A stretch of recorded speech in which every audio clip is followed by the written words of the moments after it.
ভাৰতৰ পৰা দক্ষিণ পশ্চিমে তথা কেৰেলাৰ পৰা প্ৰায় 861 কিলোমিটাৰ দূৰত্বত কেইবাটাও সৰু সৰু দ্বীপেৰে গঠিত এছিয়াৰ ভিতৰত আটাইতকৈ সৰু এখনি স্বাধীন মুছলমান দেশ মালদ্বীপ। আজিৰ পৰা খ্ৰীষ্টপূৰ্ব 3 শতিকাৰ আগলৈ সেই দেশত হিন্দু ধৰ্মাৱলম্বী লোকে প্ৰাধান্যতা লাভ কৰিছিল। খ্ৰীষ্টপূৰ্ব 3 শতিকাৰ পাছৰে পৰা সেই দেশত বৌদ্ধ ধৰ্মাৱলম্বী লোকে প্ৰাধান্যতা লাভ কৰিছিল। মালদ্বীপ শব্দটোৰ উৎপত্তি মহলদ্বীপ শব্দটোৰ পৰা হৈছে। মালদ্বীপবাসীয়ে নিজ দেশক দ্বিবেহী ৰাজ্য ৰূপে অভিহিত কৰে, যাৰ অৰ্থ দ্বিবেহীসকলৰ দেশ। মালদ্বীপ মিনিকয় আইলেণ্ড, মানি আইলেণ্ড আদি নামেৰেও জনাজাত। মালদ্বীপৰ মূল ভাষা দ্বিবেহী। ইতিহাসবিদসকলৰ মতে দ্বিবেহীসকল হৈছে মালদ্বীপৰ মূল নিবাসী। আজিৰ পৰা 2500 বছৰ পূৰ্বতে দ্বিবেহীসকলে মালদ্বীপত থিতাপি লোৱাৰ তথ্য পোৱা যায়। ইতিহাসবিদসকলৰ মতে মালদ্বীপলৈ বৌদ্ধ ধৰ্ম আহিছিল শ্ৰীলংকাৰ পৰা। 12 শতিকাৰ শেষৰ ফালে মালদ্বীপ মুছলমান প্ৰধান দেশ ৰূপে পৰিগণিত হ'বলৈ সক্ষম হৈছিল। 1153 চনত বৌদ্ধ ৰজা ডোভেমি কালামিনজা ইছলাম ধৰ্মলৈ ধৰ্মান্তৰিত হৈ চুলতান আল আদিল ৰূপে পৰিচিত হৈ পৰাৰ লগে লগে গোটেই মালদ্বীপ মুছলমান দেশলৈ ৰূপান্তৰিত হৈছিল। 1343 খ্ৰীষ্টাব্দত ইবন বতুতা সেই দেশলৈ ৰাওনা হৈছিল আৰু সেই দেশৰ নাম ৰাখিছিল দিবাট আল মাহাল। 1965 চনৰ 26 জুলাই দিনা মালদ্বীপবাসী ব্ৰিটিছৰ পৰা স্বাধীনতা লাভ কৰিছিল। মালদ্বীপৰ মূল উপাৰ্জনৰ 75% আয় পৰ্যটন কেন্দ্ৰৰ পৰা আহে।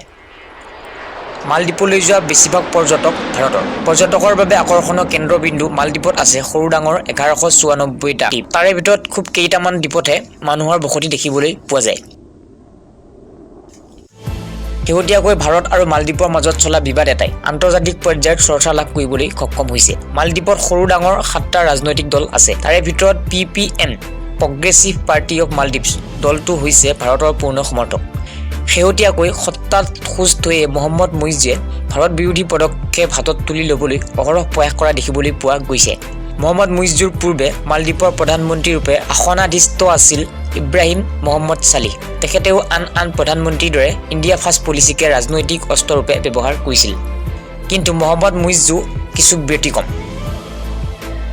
নৰেন্দ্ৰ মোদী নেতৃত্বাধীন বিজেপি চৰকাৰৰ অধীনত ভাৰতত ক্ৰমাৎ দেখিবলৈ পোৱা বাবৰি মছজিদ উচ্ছেদ, কা আন্দোলন প্ৰণয়ন, হজৰত মহম্মদৰ ওপৰত নেতিবাচক মন্তব্য আদি মুছলমান বিদ্বেষী কাৰুকাণ্ডবোৰৰ বাবে বহুকেইখন মুছলমান দেশৰ ওপৰত স্পষ্টকৈ অসন্তুষ্টি প্ৰকাশ কৰা দেখিবলৈ পোৱা গৈছিল। তাৰে ভিতৰত মালয়েছিয়া, তুৰ্কী, পাকিস্তান, কাটাৰ, মালদ্বীপ আদিবোৰ প্ৰধান। ভাৰতৰ সেই গোটেই কৰ্মকাণ্ডবোৰে কিছুমান দেশৰ ৰাজনৈতিক মহলতো বিৰূপ প্ৰভাৱ পেলোৱা দেখিবলৈ পোৱা গৈছিল। তাৰে উত্তম সুযোগ আদায় কৰিবলৈ উঠি পৰি লগা মুইজুৰ নেতৃত্বাধীন দলটোৱে মালদ্বীপবাসীৰ মনত ভাৰতীয়সকলৰ প্ৰতি ঘৃণা বিয়পাই তোলাত সহায়ক ৰূপে বিবেচিত হৈছিল। 1988 চনত শ্ৰীলংকাৰ the People's Liberation Organisation of Tamil Eelam চমুকৈ PLOTE নামৰ বিসম্বাদী সংগঠনটোৰ সহযোগত ব্যৱসায়ী আব্দুল্লাহ লাটুফিৰ অধীনলৈ গৈছিল। 1980 চনত মালদ্বীপৰ মামুন আব্দুল গায়ুমৰ নেতৃত্বাধীন চৰকাৰৰ ওপৰত চলোৱা প্ৰথমটো আক্ৰমণক সিমান গুৰুত্ব সহকাৰে লোৱা হোৱা নাছিল। তাৰ পাছত 1988 চনত PLOTE উৰাজাহাজ হাইজেক কৰি মালদ্বীপত কৰা আক্ৰমণটোৱে মামুন আব্দুল গায়ুমৰ বুকু কঁপাই তুলিছিল। সেইবাবে মামুন আব্দুল গায়ুমে চিধা আমেৰিকা যুক্তৰাষ্ট্ৰৰ ওচৰত সহায়ৰ হাত আগবঢ়াইছিল। আমেৰিকা যুক্তৰাষ্ট্ৰই ব্যস্ততাৰ অজুহাত দেখুৱাই বিষয়টো ভাৰতলৈ ঠেলি দিছিল। সেইবাবে পোনছাতে সহায়ৰ বাবে প্ৰধানমন্ত্ৰী মামুন আব্দুল গায়ুম ভাৰতৰ কাষ চাপিছিল। সেই সময়ত ভাৰতৰ কেন্দ্ৰত কংগ্ৰেছ চৰকাৰ আছিল। ভাৰতীয় প্ৰশাসনে বিষয়টো ভালদৰে বুজি শুনি লোৱাৰ 16 ঘণ্টাৰ পাছতে ভাৰতীয় সৈন্য মালদ্বীপলৈ প্ৰেৰণ কৰিছিল। ভাৰতীয় সৈন্যৰ সন্মুখত PLOTE সৈন্য ছাৰখাৰ হৈছিল। ভৱিষ্যতে যাতে পুনৰ তেনেকুৱা আক্ৰমণ কোনেও চলাব নোৱাৰে সেইবাবে মালদ্বীপত ঠায়ে ঠায়ে ভাৰতীয় সৈন্যৰ কেম্পাছ বান্ধি দিয়া হৈছিল। তাৰে পৰা ভাৰতৰ সৈতে মালদ্বীপৰ সম্পৰ্ক অতি মধুৰ হৈ পৰিছিল। তাৰ পাছত মামুন আব্দুল গায়ুমে 11 নৱেম্বৰ 2008 চনলৈ সম্পূৰ্ণ 30 বছৰ মালদ্বীপৰ শাসনভাৰ চলাইছিল। পাছৰ পৰ্যায়ত 11 নৱেম্বৰ 2008ৰ পৰা 7 ফেব্ৰুৱাৰী 2012 চনলৈ মহম্মদ নাছিদ, 7 ফেব্ৰুৱাৰী 2012ৰ পৰা 17 নৱেম্বৰ 2013লৈ মহম্মদ ৱাহিদ হাছান, 17 নৱেম্বৰ 2013ৰ পৰা 17 নৱেম্বৰ 2018লৈ আব্দুল্লাহ ইয়ামিন, 17 নৱেম্বৰ 2018ৰ পৰা 17 নৱেম্বৰ 2023 চনলৈ ইব্ৰাহিম মহম্মদ ছালিহে মালদ্বীপৰ শাসনভাৰ পৰিচালনা কৰিছিল। শেহতীয়াকৈ 2023 চনৰ 17 নৱেম্বৰৰ দিনা মহম্মদ মুইজুৱে পিপুলছ নেশ্যনেল কংগ্ৰেছ নামৰ ৰাজনৈতিক দলৰ নেতৃত্বত মালদ্বীপৰ শাসনভাৰ পৰিচালনা কৰিবলৈ সক্ষম হৈছে। মন কৰিবলগীয়া যে আব্দুল্লাহ ইয়ামিন আছিল আব্দুল গায়ুমৰ সম্পৰ্কীয় ভাই। আব্দুল গায়ুমৰ দৰে PPM দলৰ মুৰব্বী আব্দুল্লাহ ইয়ামিনে ভাৰতৰ সৈতে থকা মধুৰ সম্পৰ্কটো অটুট ৰাখিবলৈ সক্ষম হৈছিল। পিছৰ পৰ্যায়ত ইব্ৰাহিম মহম্মদ ছালিহেও ভাৰতৰ সৈতে মালদ্বীপৰ সম্পৰ্ক মজবুত কৰি ৰাখিবলৈ চেষ্টা অব্যাহত ৰাখিছিল। শেহতীয়াকৈ ভাৰতত দেখিবলৈ পোৱা সাম্প্ৰদায়িক অৰাজকতাৰ পৰিৱেশৰ বাবে মালদ্বীপবাসীৰ মনত ভাৰতৰ প্ৰতি হীনমন্যতা ভাৱৰ জন্ম হোৱা দেখিবলৈ পোৱা গৈছে। তাৰে ফলস্বৰূপে মহম্মদ মুইজ্জুৰ দৰে ব্যতিক্ৰমী ৰাজনৈতিক নেতাৰ পোহৰলৈ অহা দেখিবলৈ পোৱা গৈছে। মহম্মদ মুইজ্জুৰ ৰাজনৈতিক কেম্পেইনেই আছিল ইণ্ডিয়া আউট।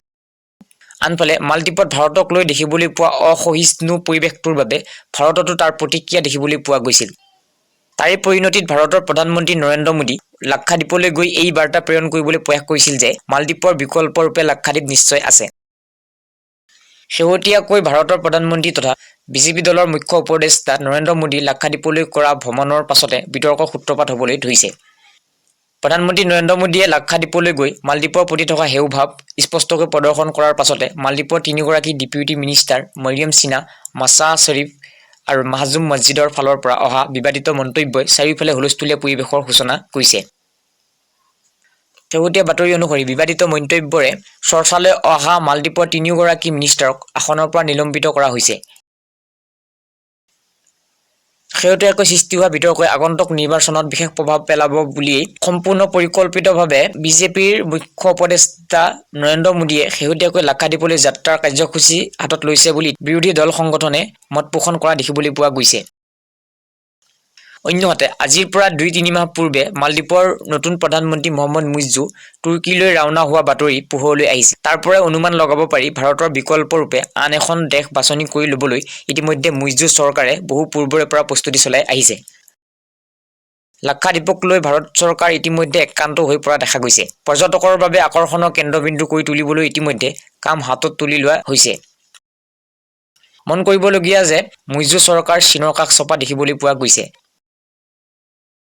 চীনৰ প্ৰভুত্ব যদি মালদ্বীপত চলিবলৈ আৰম্ভ কৰে ভাৰতে সুৰক্ষাজনিত বহু ধৰণৰ প্ৰত্যাহ্বানৰ সন্মুখীন হ'ব লাগিব। আনহাতে আৰৱীয় দেশবোৰৰ বাবে চীনৰ বাট আৰু বেছি মুকলি হ'ব।